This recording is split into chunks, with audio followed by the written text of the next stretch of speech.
Hello,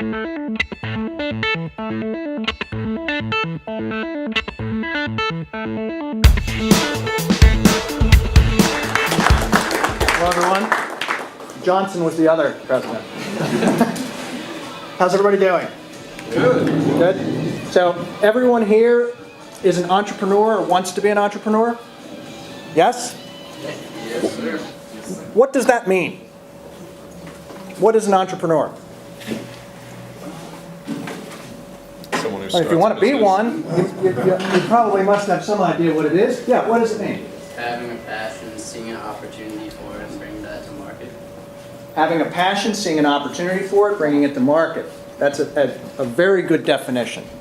One piece you didn't include, which is the classic definition of an entrepreneur, and that is somebody who is willing to adopt financial risk. Are you prepared to see an idea, take it to market, grow it, all the while adopting financial risk? I will also add one more, which is not part of the classic definition, and that is personal risk of a non-financial character. That one of the things I think people overlook in this whole idea of being an entrepreneur, and I'll let you guys decide if I meet the criteria of an entrepreneur or not by the end of the session, but is this idea of personal risk. Are you willing to take the body blows that go along with this? Because it is. It's not pleasant sometimes. It's wonderful other times. You know, if you get involved with something where you actually get to strap on the rocket and ride it for a while in a high-growth new venture, it is about as much fun as you can have. But along with the good comes the not so good. And the not so good is the number of doors that get slammed in your face when you go out and try and raise venture money or friends and family angel money. The number of times your idea shows up somewhere else. You thought you had this wonderful idea that had great competitive advantage and that you were going to be able to be first mover in the market, and all of a sudden it pops up in California, and then it pops up in London. And so you have to have a little bit of flexibility of psyche. You have to be prepared to recognize that you're in business. It's not you. It's not about you. It's not personal. But too many people that I've worked with over the years who wind up in a situation where they are working with a new idea, growing it, they're passionate about it, they're putting their all into it, and the thing goes down in flames, and it becomes a personal failure. Well, my first piece of advice to you is don't ever let it be a personal failure, because you're going to make mistakes. I'm about to tell you about some, and trust me when I tell you, you will, I did, and almost everybody I know who has gone down this path makes mistakes, both at the meta level and the micro level. But they're business mistakes. It's not defining you as a person. All right, so my name's Andy Jefferson. What do I do? Right now, I am the CEO of the 6Ds Company. The 6Ds Company is basically a consulting business that focuses on Global 1,000, big companies, around corporate development. How do you develop talent in a company? And I write a lot of books anymore. It seems like I give nothing but speeches. I'm happy to give this one. It's these sort of paid keynotes that I'm not that thrilled about. How did I get there is the question. Zach and I were talking about my first business experience, which was, at best you could describe it as opportunistic. I fell into it. That company in Germany has got this idea for a camera that goes down a sewer pipe in a municipality and finds blocks, breakages, leaks. It's pretty straightforward, right? Well, I bought the rights to it. I got some money, borrowed some money, bought the rights to this thing, set up a person to go out and sell it, because I'm in college. I can't do this. Guy goes out and does it. 9 months later, I get a call from a United States company that says, we want to buy the rights. I don't want your company, I don't want anything, but I want the rights. And they were prepared to pay me a very significant multiple of what I paid. So my first experience as being an entrepreneur was a blue ribbon experience, right? I did nothing right other than buy the rights. And that just fell in my lap. Now, I'm thinking, well, you know what? This is not so hard, right? This is pretty straightforward.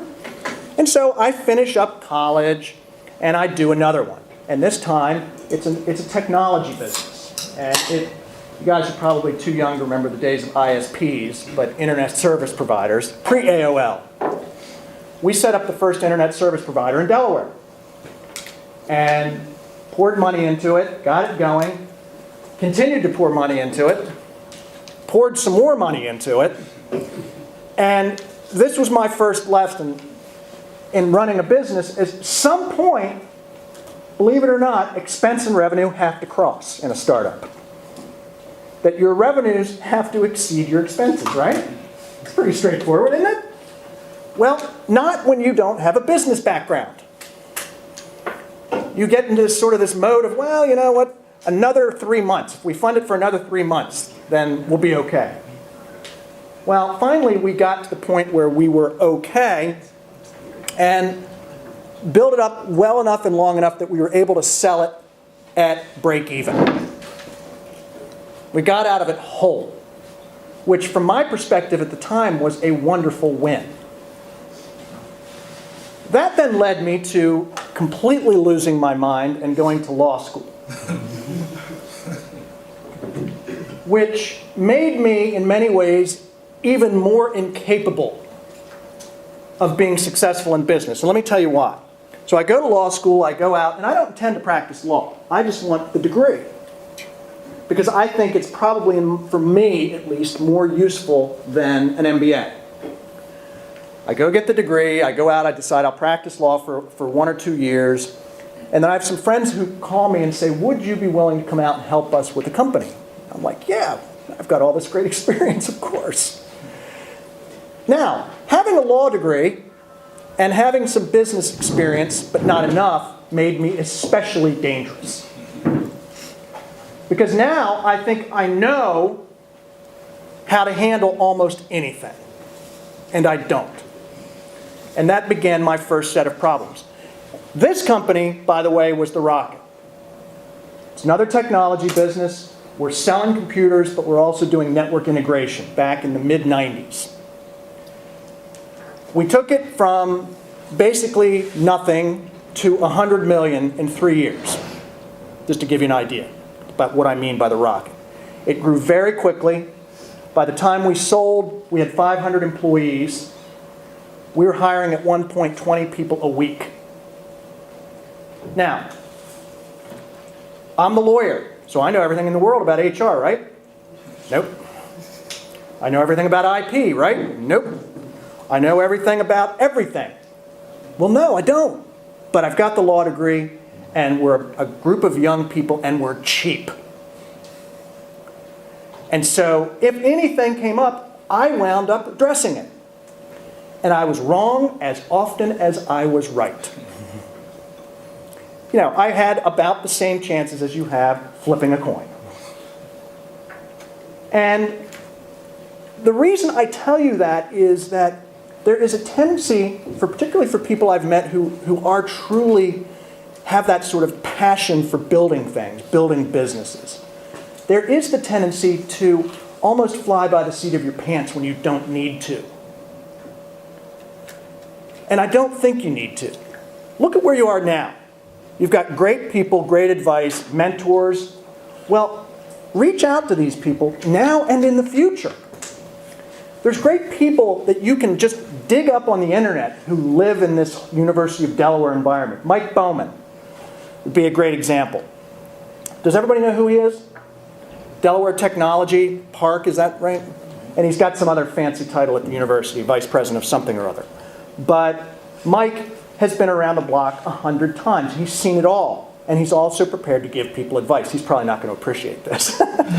But people like that, because that's what I ultimately decided I was going to start doing, was I was going to reach out and try and find mentors, people who would help me. And I got two. I had two mentors. One was my father, who ran a fairly large company and gave me great advice. The other one was a wonderful lady who came out of academia, who was prepared to give me, and she had a business background as well, and she was prepared to give me free advice whenever I called her, as long as I thought through the problem first before I called her. I didn't just call her up and toss it in her lap and say, help me fix this. I thought through, what did I need to do? What were my possible answers to the problem? What were the directions that I could go in? And so she helped me think through those things and turned out to be a wonderful support mechanism for me. And so early mistake was I tried to do it all myself. And frankly, didn't do very well at it. When I say that company grew that fast, it grew that fast to spite us. That in honest truth, it probably could have been a $200 million company when we got out, but for all of the mistakes we made. And we made them because we were so cocky, so confident of our own abilities at the time that we didn't think we needed it. We didn't think we needed it, and in fact, we did very badly. Next business, I was hired to take an piece of intellectual property out of a Fortune 500 company and turn it into a business. Seemed like a great idea. I did it. I hired a group of people, got the thing up and going. We were about 3 months away from break even when the company that had hired us to do this was sold. And the acquiring company said, cut the funding off. So here I am now, 45 employees, big infrastructure built, and I've got $0. And I have a decision to make. Are we going to fund this ourselves, or are we going to shut it down? Well, it became clear to us that they were not only not going to fund us, but they were going to prevent the IP from hitting the market. And so I got to let 45 people know that they were out of a job over a weekend. Failure. Is that failure? Is that a failure? Yeah. Well, I don't know. I don't look at it as a failure. I was 3 months away from break even from an idea that was nothing except an idea 18 months earlier. And so failure, yeah, 45 people lost their jobs. A lot of heartache, a lot of upheaval, a lot of broken promises to clients.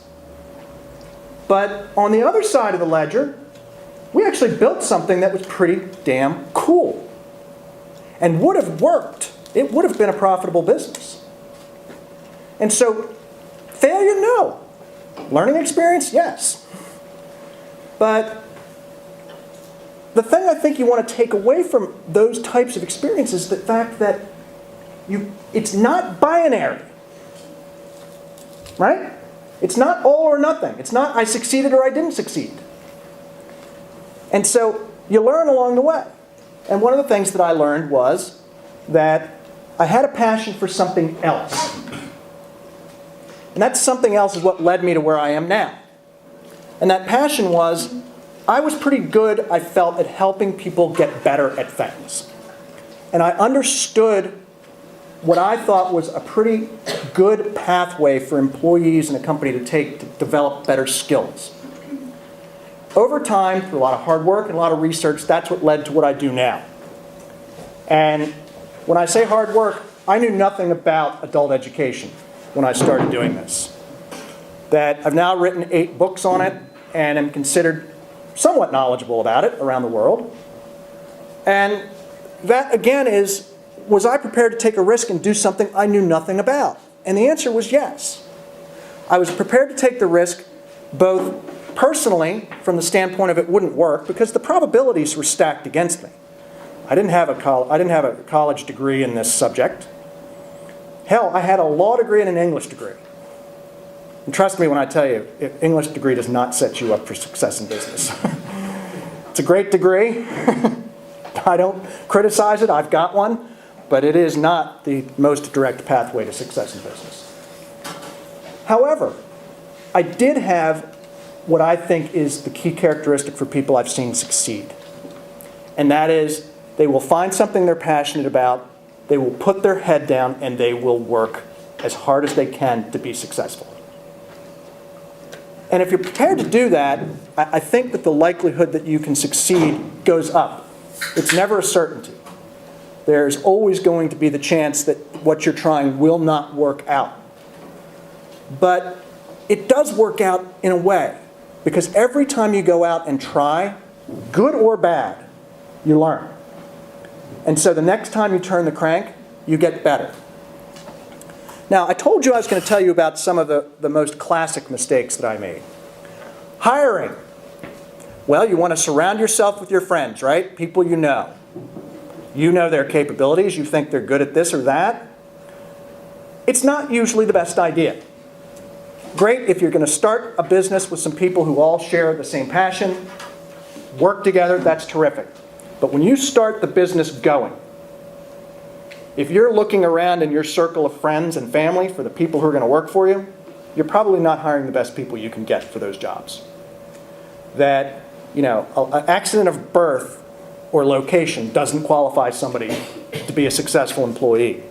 Go look for the people who actually have the skills that you need. Now, you hear a lot about this idea of diversity. I'm a huge believer that you should hire as diversely as you can. The reason being that the more points of view that you can bring into a business, the better off you are going to be. Because I don't think like a lady. I'm sorry, I don't. I don't have the right chromosomal structure. However, I need that. I need that insight. I need the insight from somebody who has a background from Asia. I need the insight from somebody who has a background from Europe or from South America. Look around and see what is going to be the most additive to you. Not necessarily what's going to be the most fun either. It's what is going to gel in a way that's going to create a whole that is much greater than the sum of its parts. And that hiring piece is a huge deal. Another piece of advice, don't immediately jump onto the I need venture capital bandwagon. There is a tendency to, I've got an idea, I've got a business, I'm going to go out and get venture funding. I think you do yourself a massive disservice if you don't sit down and write a business plan two ways. First way is private or professional money, venture funding, classic route. Do it. The other way is how do I grow the business organically? Because oftentimes they're both possible. And the venture pathway can be a great jump starter, provides you resources, access to working capital, lots of great things. But oftentimes it can also be just a quicker, more well-funded pathway to failure. Whereas organic growth, where you're going to fund it based off of maybe you get a group of friends and family, or you get some angels in early to get you at least going, and then you fund yourself out of operations, out of cash flow. And the reason is that operating that way and building business plans both ways gives you insights into what is possible across the range. Because what you really may need is somewhere in the middle. You may need the funding or you may not. Last company that I legitimately grew, other than the 60s company, was a company that was designed to be built around venture funding. And it wasn't going to happen. The dot-coms had just imploded, the world had gone to hell in a handbasket, and there was no venture money, particularly for something like this business. And so I looked at their business plan and said, give it to me for a couple of weeks. I rewrote it and said, here, do this. And the rewrite was, how do they grow this organically? Which they did. And it is today still a successful business. And it has never had any professional money invested in it.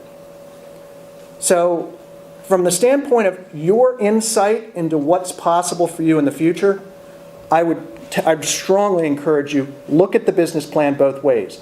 And don't just try to cobble pieces of it back and forth. Create two separate business plans with completely different looks at the future for you. And I think I probably have gone about as long as you want me to go. So are there questions anybody has? Got lots of different companies. Yeah. So you were in college when you found out that idea for your first business, the camera sewer. Like, how did you find that? Well, I found it through somebody that I played golf with, who, it's how do these things happen. I was playing golf one day and the guy said, I just saw this great presentation on this camera that's going to go down sewer pipes. Which, that's dead sexy, isn't it? And so, I was just curious about it because I had read something actually here at the university about infrastructure at that point, talking about the fact that much of the municipal infrastructure in small towns and bigger cities in the United States had been built either pre-World War II or just after World War II, and was now getting into the point where there's a real question as to whether cities were going to be able to maintain that infrastructure, just the cost. You've got hundreds of miles of pipes underground. Some are tiny, some are huge. And there was no way of getting insight into what was going on underground. And that's what led me to say, well, it's an interesting idea. And so I picked up the phone and called this company. Said, I'm in the United States. I never told them how old I was at the time. And that I was interested in buying the rights. Well, they had, at that point, they had no plan to try and come into the United States yet. They were focused on Europe. And so they were prepared to sell me the rights. It was found money for them. And so I bought them. And basically what happened was we marketed it. This fellow I hired drove it up and down the East Coast in a van and showed it to people. And somebody saw it who had a relationship in a company that said, we can monetize that, and they bought it from me. That's pretty much the story. It's, as I said to you when I mentioned it to you before I came up, it's literally, that was the blind sow rooting up the acorn. That it's just luck. No talent involved. Other questions? How did you find your salesman for that as you're a college sophomore looking for a professional salesman to sell your product? How did you go about that? I put an ad in the news journal and that I was looking for a salesperson, and I only got one response. Did you tell him you were in college? That, we met, and he was retired and was looking for something to do. And so I told him that, we came up with this arrangement, and I bought the van, and off he went. And I shared the profit with him when we sold it. And that was not part of the arrangement, but the only reason we sold it was because of him, so he got a big cut of it. Yeah. That's cool. Other questions? Yeah, Zach. Other than hiring, which you mentioned, were there other big mistakes you made in growing that company, the one that grew from 0 to 100 million in 3 years? Yeah. Gosh, how long do you have? Probably the biggest mistakes that we were making were we were making pretty good strategic business decisions for whatever reason, but we were making just a string of bad tactical decisions that we made some very bad hiring decisions, some of which was friends. That there's nothing more delightful than walking into an office to tell a friend of yours that you're going to get rid of them, that you're going to terminate their employment because they can't do the job. That puts a real strain on your friendship, as you might imagine. So there was that piece of it. There was not truly understanding how fast we were going to grow. And so we were always behind the 8 ball from a financing standpoint. Literally, there were times where we were going into the bank every 60 days to extend the line of credit because we had that much business. At one point, at about the 18-month mark, we all wound up having to sign on the dotted line and put everything we had on the line for this because the bank said, we've given you $5 million, that you want another 10 now, and we'll give it to you, but we're going to take everything if you lose it. And we did. But again, that's an instance where our decision making held us back. we actually, if we'd really planned it, and I guess that's probably the message, is that we weren't planning our growth at all. We were just growing. And so we were growing sort of, all over the place, rather than growing along a planned trajectory. And that just led us to do things that were terrible mistakes in some cases. And in one instance, because of our lack of planning, we had to turn down a piece of business that would have made us $125 million in our last years, $25 million worth of business. And we couldn't take it because we didn't have the funding to do it, and we couldn't get it. And so, I think that you, in a startup, you get on the treadmill and you're running so fast that you actually stop. Everything becomes tactical, and you stop thinking strategically, you stop thinking long term. And the moment you do that, you set yourself up to do things that are going to suboptimize your potential. And so that's one of the things that I think mentors can help with, is that they can drag you back to thinking about strategy, thinking about the future, rather than just thinking about how do I cover the ground that's in front of me over the next 7 days. Good question. Yep. Is part of that saying no to bad deals, or saying no to some customers? Like, do you wish you had, you wish you'd taken it a little bit slower, where there just so many deals coming in, you just said yes, yes, yes? It was partly there were some bad deals in there, but it's also partly that because you started it, you start to believe your own press that only you can do it.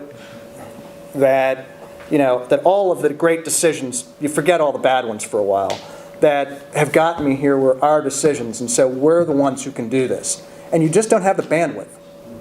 That, even as a small company with 500 people, that we were still micromanaging down at the deal level. And it was just a real mistake on our part, but it was a mistake of immaturity. And it was bound to happen. And we just kept perpetuating it up to the point where we stopped, where we got out of the business. Other questions? Yes? You just mentioned the importance of the mentor and mentee relationship that helps you. So how do you find a good mentor, and is there any resource you can access, and how do you do that? That's a great question. I don't know of any specific resource where you would go out and say they would try to pair you up.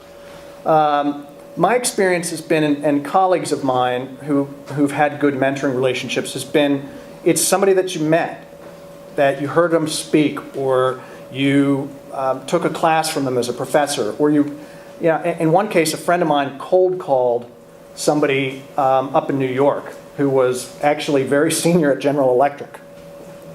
Cold called them, managed to get a conversation with them, and said, "Here's why I want you to mentor me." And they did. And so have some courage about it. Don't, ask some people who you respect. And you may get a no periodically. But usually when somebody says no, it's because they just legitimately can't give it the time. It's not because they're not interested in what you're trying to do. It's that their world won't allow it right at that point. But my experience, even if you take it to it's not really a mentoring relationship, I'm just asking you for a discrete piece of help. My experience is that most people will help you. And I get calls from people, fairly frequently that I'm doing this or I'm doing that, and what do you think? I'm always happy to help because I got the help when I started. And I think it's, what do they call it? Pay it forward. Yeah. So that would be my suggestion. Just don't be surprised if you hear no, and don't take it personally. Yeah. Yes. You said that your educational background was in English degree and later on a law degree. Yeah. And here you are, you're an entrepreneur, you're obviously a major factor in the business world. What advice could you give somebody who's trying to transfer their skills from an area that is quite removed from business economics and get those skill sets and transfer them to your world? What I would tell you was I don't personally think that it makes a hoot of difference what your background is. And I'm an example. I think that, that if you think you've got solid critical thinking skills, then apply them to the focus of creating something in a business setting that can flourish. But English major, I don't think it makes any difference. English, physics, you have to be a French major. It doesn't make any difference. That its question is, can you think? Can you think, and are you going to be passionate about what you're doing? Which does raise one other issue.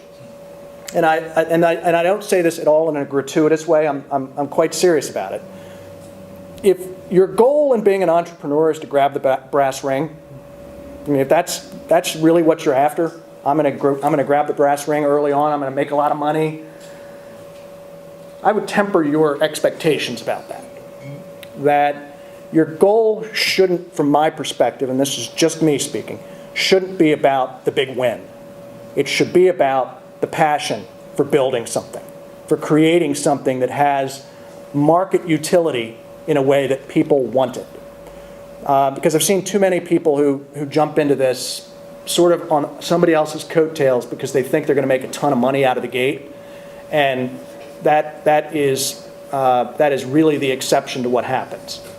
That usually people who are successful work really, really hard, and that the people who really do win big are in the vast minority. Doesn't mean you can't be successful, but I think you shouldn't have as your primary goal that I'm going to go out and create the next Google or next Yahoo. Yeah. When you first went into college, what was your original goal for your future? I'm sorry. When you first started college, what was your original thought for your future?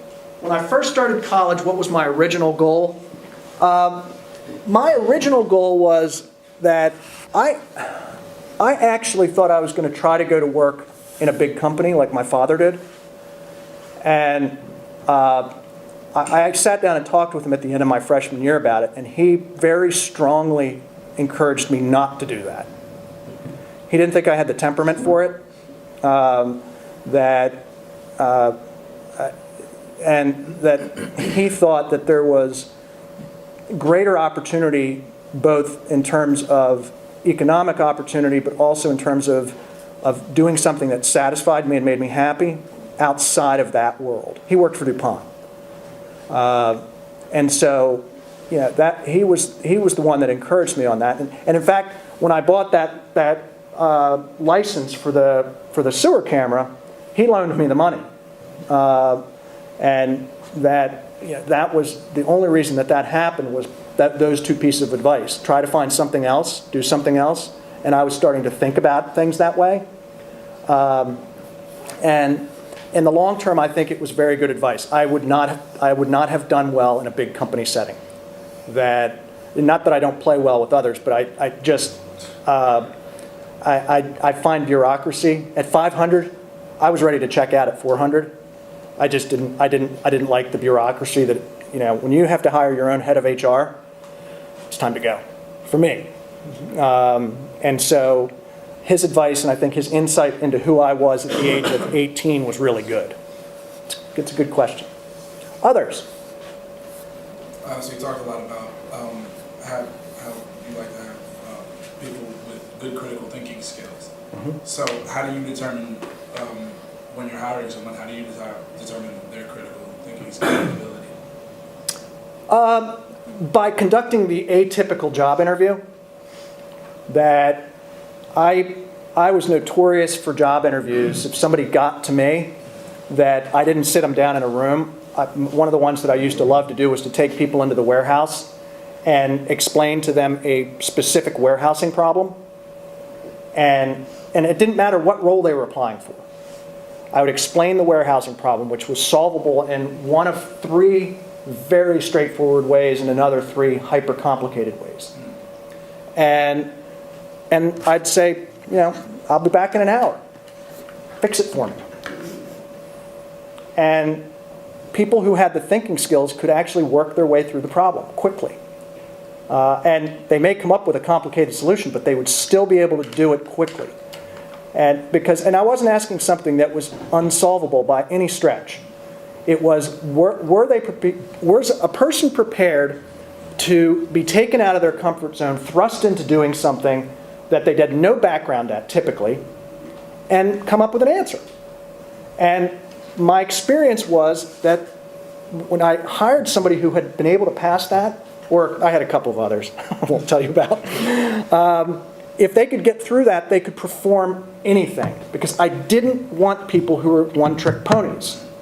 I wanted people who, in that kind of environment, I need to be able to hand something to somebody and say, go do this. You know, whether it's their background or not. And I wound up with a lot of those people sort of into our evolution once I stopped hiring in the traditional way. Oh, you know, you've got an MBA from such and such. That was less concern to me when I was successful in hiring, and much more, could the person think on their feet, think well, and come up with solutions. Lots of people are really good at spotting problems. The world is full of them. But people who can come up with a solution to the problem, that's somebody you want. Yeah. Just so we have a better understanding, could you give like 2 scenarios for like when you would want to take your business and get venture capital as opposed to growing it organically?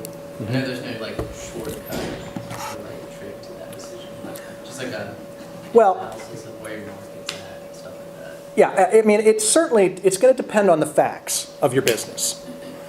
And I suggest you think about it both ways, partly as an intellectual and a critical thinking exercise. But let me give you an example.